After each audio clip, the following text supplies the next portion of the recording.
اب چونکہ رمضان کی آمد ہے انشاءاللہ تعالی، تو اس موقع پر اکثر لوگ سوال کرتے ہیں کہ بھائی لوگوں نے ایک روزہ کھا لیا، حکومت نے ایک روزہ کھا لیا، رؤیت ہلال کمیٹی حکومت کے ساتھ ملی ہوئی ہے، تو جس طرح دیکھیں نا قوم کو اس نظام سے نا امیدی ہے، اس نظام سے قوم مطمئن نہیں ہے، تو اس لیے وہ اس موقع پر بھی ایسی باتیں کرتے ہیں۔ تو یہ جو ان لوگوں کا ایک اعتراض ہوتا ہے، ایک شبہ ہوتا ہے، یہ ہماری ناسمجھی اور کم علمی کی وجہ سے ہوتا ہے کہ عام طور پر جو عوام ہے وہ یہ سمجھتے ہیں کہ بھائی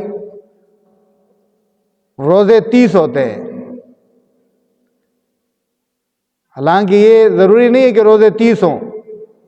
روزے کیا ہے؟ ایک مہینہ ہے رمضان، ایک مہینے کا نام ہے، اور وہ مہینہ 29 دن کا بھی ہو سکتا ہے اور 30 کا بھی ہو سکتا ہے۔ جس طرح شمسی مہینہ، انگریزی مہینہ 28 دن کا ہوتا ہے، 29 کا ہوتا ہے، 30 کا ہوتا ہے، کبھی 31 کا بھی ہوتا ہے، تو اسی طرح اسلامی مہینہ جو ہوتا ہے وہ کبھی 29 دن کا ہوتا ہے اور کبھی 30 دن کا ہوتا ہے۔ تو رمضان اگر 29 دن کا ہوگا تو 29 روزے ہی ہمارے اوپر لازم ہے، ہم 29 ہی رکھیں گے، 30واں روزہ ہم نہیں رکھ سکتے۔ اگر 30 کا ہوگا تو پھر ہم 30 ہی روزے رکھیں گے، 29 نہیں رکھ سکتے۔ تو یہ ایک فرق ہوتا ہے شمسی اور قمری سال میں، شمسی اور قمری مہینے میں۔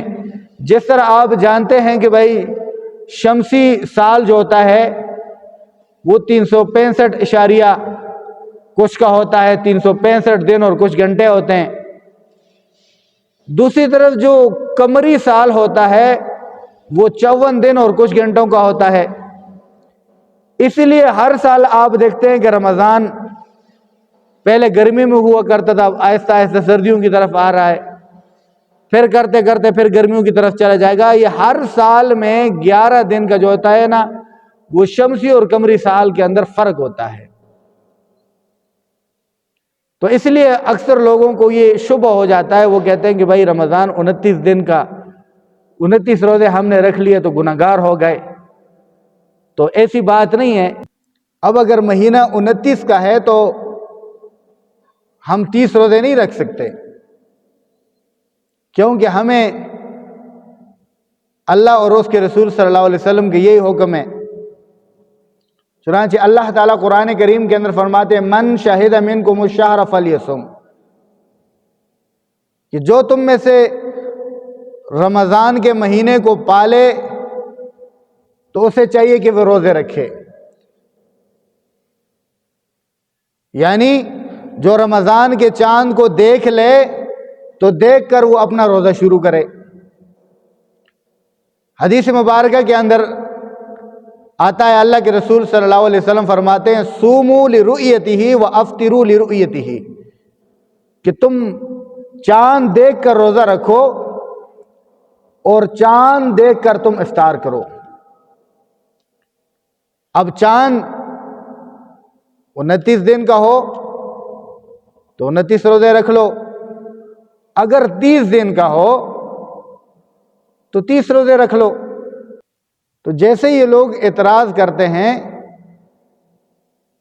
کہ بھائی ایک روزہ ہم نے کھا لیا، تو ایسا ہرگز نہیں کہنا چاہیے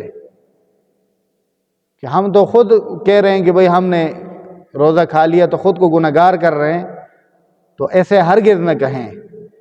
علماء اکرام کے اوپر اعتماد کریں، لاکھوں کے حساب سے علماء اکرام ہیں، حکومت کے اوپر اگر آپ کا اعتماد نہیں ہے تو سب علماء کے اوپر بھی آپ کا اگر نہیں ہے تو اتنی بات تو یقین ہے کہ سب علماء جو ہوتے ہیں نا وہ کسی غلط بات کے اوپر متفق نہیں ہو سکتے۔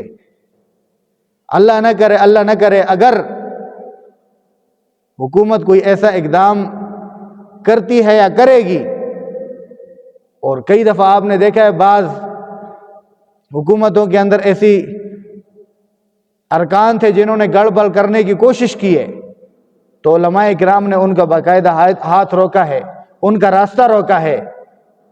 تو آئندہ بھی اگر اسلام کے کسی حکم کے خلاف کوئی اگر اقدام کرے گا تو علماء کرام اس کا راستہ روکیں گے انشاءاللہ۔ تو علماء کرام کے اوپر اعتماد کریں، اس مسئلے کو آپ سمجھیں۔ جب آپ مسئلے کو سمجھ جائیں گے تو اس کے بعد پھر کبھی بھی آپ یہ اعتراض نہیں کریں گے۔ مولانا محمد شعیب ہزاروی صاحب کے مزید بیانات سننے کے لیے چینل کو سبسکرائب کریں اور بیل کے آئیکن کو پریس کریں تاکہ نئی آنے والی ویڈیوز آپ کو مل سکیں۔